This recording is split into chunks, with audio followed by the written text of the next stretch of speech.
Op het eerste eeg liep het er neer aan de haan. Maar op het dak van het melkpoeierfabriek is volop actie. De restanten van een stofexplosie in deze silo bij Leipak worden voortwerken. Juster, aan het eind van de middag gaat het mis. Gelukkig geen personen. Toch wel wat schade in het bedrijf zelf. Het brandje hebben we heel snel kunnen blussen. Ja, en dan zijn we klaar. Maar de consequenties van het bedrijf die liggen er net om. Met man en macht wordt werken de hal weer te krijgen. Het is wel zo vanzelf dat de silo natuurlijk beschadigd is, weer het plakvond het.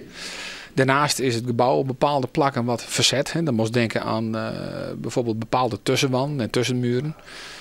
Nou ja, alles bijna erop, dat ben je natuurlijk ook al een paar ton verder, denk ik zo. Leipak, het jeddere lijmf, verpakt en mengt baby-eten en poeier voor grote multinationals.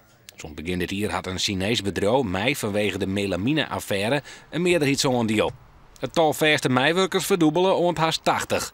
Het incident van Juster is een flinke tebekzetter, want de directie houdt er rekening mee dat de boel haast 3 weken plat leidt. Uitstel van leveringen. Dat betekent dat we zorgen moeten dat we de oorzaak van dit voorval goed uitzoeken moeten. En daarnaast moeten we zorgen dat als we weer beginnen, dat het dan ook heel schoon is. Hè? Want we maken natuurlijk zuigelingen en kindervoeding. Dus dat is een belangrijke randvoorwaarde. En dan gaan we weer beginnen. Voor eerst zitten de productiemeiwerkers van Leipak thuis. Het kantoorpersoneel werkt het wel terug. De oorzaak van de explosie wordt zocht in statische elektriciteit boven in de silo.